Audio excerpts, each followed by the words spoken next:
अस्सलाम वालेकुम। FSc part number 1 का हमने 4th चैप्टर स्टार्ट किया हुआ है। उसका आज हम टॉपिक पढ़ेंगे प्लाज्मा मेम्ब्रेन। ठीक है, प्लाज्मा मेम्ब्रेन जो होती है ये एनिमल सेल की जो होती है आउटर बाउंड्री होती है। ठीक है, और प्लांट सेल में इसके इर्द गिर्द जो होती है सेल वॉल मौजूद होती है। ठीक है, और इसको selectively and partially differentially membrane भी कहते हैं, यानी कि कुछ चीज़ों को अपने अंदर से गुजरने देती है और कुछ को गुजरने नहीं देती। ठीक है, और उसके बाद इसकी कंपोजिशन क्या है। प्लाज्मा मेम्ब्रेन जो होती है लिपिड जो कि 20 से 40% और प्रोटीन जो होती है 60 to 80% और कार्बोहाइड्रेट जो होते हैं स्मॉल अमाउंट में मौजूद होते हैं। ठीक है, ये इन तीन चीज़ों से मिलकर जो है प्लाज्मा मेम्ब्रेन बनती है। ठीक है, अब इसका मॉडल क्या है। ठीक है, इसके मॉडल में यूनिट मेम्ब्रेन मॉडल और एक दूसरा है फ्लूइड मोज़ेक मॉडल। ठीक है, अब यूनिट मेम्ब्रेन मॉडल के अंदर जो है इसकी इस तरह की है कि ये जो दाने से मैंने बनाई हुई है। ठीक है, ये दो जो लाइनें हैं दानों की, इनको हम कहते हैं लिपिड बाइलेयर। ठीक है, और इसके ऊपर ये जो लाइन है, ठीक है, और ये नीचे, ठीक है, ये है प्रोटीन की लाइन। ठीक है, इसको हम कहते हैं कि ये एक सैंडविच की तरह का है, यानी कि इस दरमियान में जो है वो अंडा है और इर्द गिर्द जो है वो डबल रोटी, यानी कि ठीक है, इसलिए इस यूनिट मेम्ब्रेन को हम कहते हैं सैंडविच लाइक। ठीक है, और कि ये जो प्रोटीन होती है इसके अंदर जो होती है वो कंटिन्यूस होती है और लिपिड बाइलेयर प्रेजेंट होती है between outer and inner layer of protein. ठीक है, अब यहाँ पे देखें कि ये जो प्रोटीन है वो कंटिन्यूस है, यानी कि कोई भी यहाँ पर कोई तोड़ फोड़ नहीं, मुसलसल है। ठीक है, इसके बाद जो है लिपिड बाइलेयर, यानी कि ये जो होती है लिपिड बाइलेयर है, लिपिड बाइलेयर। ठीक है, प्रेजेंट होती है between outer and inner layer of protein. ठीक है, outer and inner layer of protein. ठीक है, इसके बाद कि ये प्रोटीन जो होती है वो कॉन्टीन्यूस होती है, लिपिड बाइलेयर प्रेजेंट होती है between outer inner layer of protein. ठीक है, इसके बाद plasma membrane as like sandwich. ठीक है, सैंडविच की तरह होती है। अब दूसरा मॉडल जो है उसको हम कहते हैं fluid mosaic model. Fluid mosaic model जो होता है इसके अंदर ये वाली जो प्रोटीन होती हैं, ये जो मैंने बनाई हैं, ये डिसकॉन्टीन्यूस होती है। ठीक है, यानी कि मुसलसल ये प्रोटीन्स नहीं होती। ठीक है, इसके बाद जो प्रोटीन होती हैं आर एम्बेडेड, ये एम्बेडेड होती हैं on lipid bilayer, lipid bilayer में इन मोज़ेक मॉडल, यानी कि ये वाले जो है मैंने बनाई हैं दानों के ऊपर, ये जो स्ट्रक्चर्स बनाए हैं गोल गोल, ये क्या है, ये प्रोटीन है और प्रोटीन एम्बेडेड होती हैं इरेगुलर, यानी कि मोज़ेक मैनर में जो होती हैं एम्बेडेड होती हैं। ठीक है, उसके बाद ये जो वाली होता है फ्लूइड मोज़ेक मॉडल, ये plasma membrane not like as sandwich, sandwich की तरह का नहीं होता जैसे कि ये यूनिट मेम्ब्रेन मॉडल है। ठीक है, इसके बाद जो है दूसरा मॉडल यूनिट मोज़ेक मॉडल जो है उसको प्रपोज किया था जे डेफसन ने, और जो दूसरा है फ्लूइड मोज़ेक मॉडल जो है उसका प्रपोज किया था निकोलसन एंड सेंजर। इन दो साइंसदानों ने फ्लूइड मोज़ेक मॉडल जो है वो प्रपोज किया था और जे डेफसन ने जो था वो यूनिट मेम्ब्रेन मॉडल जो है उन्होंने प्रपोज किया था।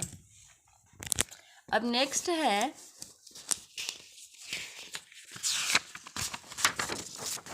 फंक्शंस।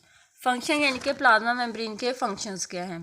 पहला इसका फंक्शन ये है कि ये मटेरियल को यानी कि फ़्लो करती है, regulate of flow of material. ठीक है, अब मूवमेंट कैसी है, लिपिड सॉल्युबल मॉलिक्यूल जो कि आसानी से प्लाज्मा मेम्ब्रेन से गुजर जाते हैं। ठीक है, और neutral molecule glucose water and neutral ये इजीली क्रॉस कर जाते हैं उसको प्लाज्मा मेम्ब्रेन को। ठीक है, और कुछ आयंस होते हैं वो प्लाज्मा मेम्ब्रेन को इजीली क्रॉस नहीं करते। ठीक है, पहला फंक्शन जो है फ्लो मटेरियल। दूसरा फंक्शन है कि ये एक्ट करती है बैरियर के तौर पर between inner and extra cellular environment के दरमियान। ठीक है, यानी कि और तीसरा काम है इसका कि ये ट्रांसपोर्टेशन में इन्वॉल्व होती है। पहला फ्लो ऑफ मटेरियल, दूसरा जो है बैरियर के तौर पर एक्ट करती है इनर और एक्स्ट्रा सेलुलर इन्वायरमेंट के दरमियान। ठीक है, और तीसरा जो है इसका फंक्शन है प्लाज्मा मेम्ब्रेन का कि ये ट्रांसपोर्टेशन में इन्वॉल्व होती है।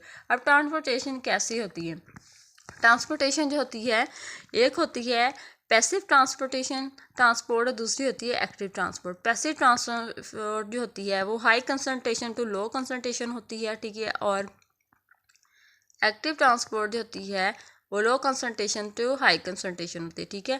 पैसिव ट्रांसपोर्ट के अंदर जो मूवमेंट होती है मॉलिक्यूल की वो high concentration to low concentration होती है, ठीक है। और एक्टिव ट्रांसपोर्ट में इसके रिवर्स है कि ये हाई मूवमेंट जो होती है मॉलिक्यूल की लो कंसंट्रेशन से हाई कंसंट्रेशन की तरफ होती है, ठीक है।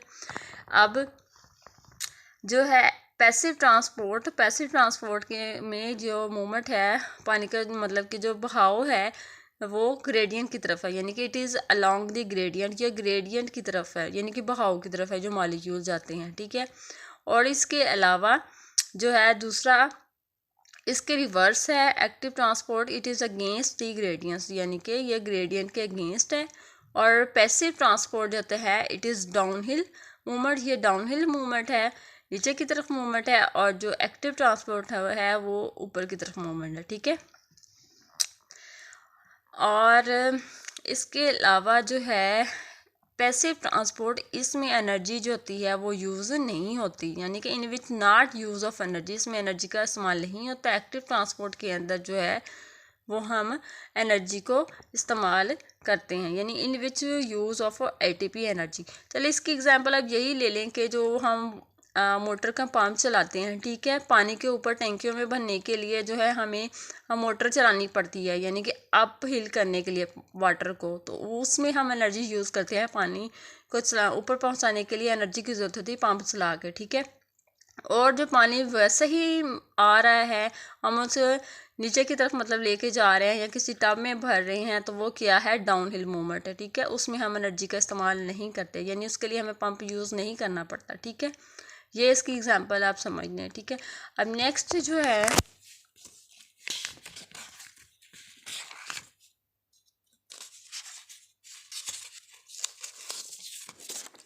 टाइप्स हैं, पैसिव ट्रांसपोर्ट की टाइप्स हैं, ठीक है।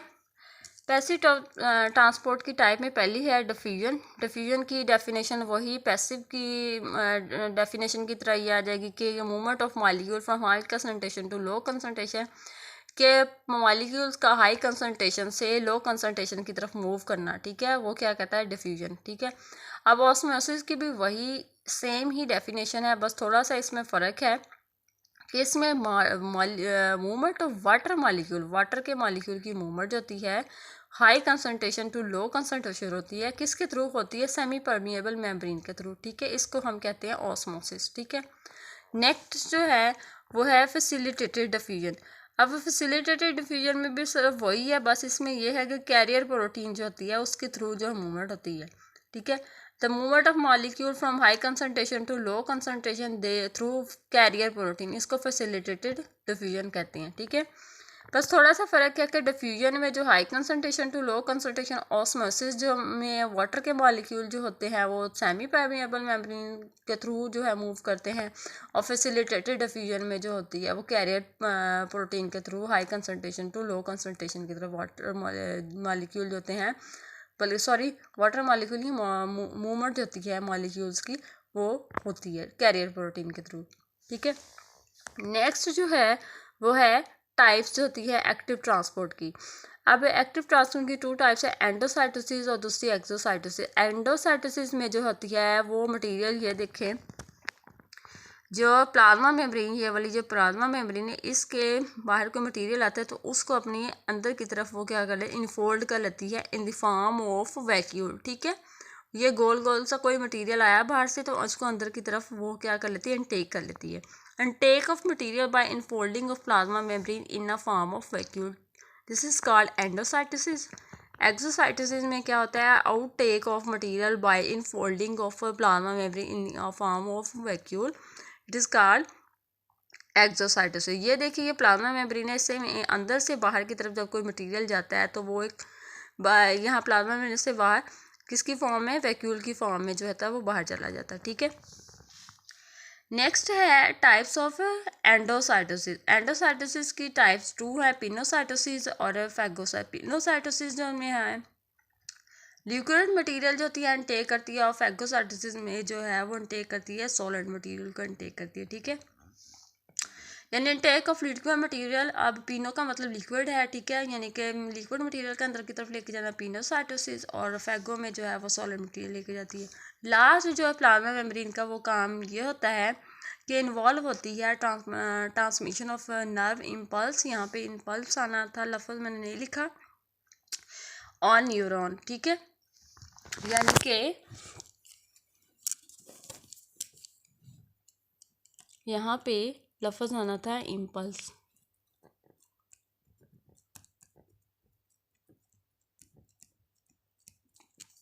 ठीक है, यानी कि न्यूरॉन के अंदर जो है नर्व इम्पल्स की ट्रांसपोर्टेशन में जो है वो इन्वॉल्व होती है, ठीक है। ये था हमारा आज का लेक्चर, उम्मीद है आपको समझ आ गया होगा।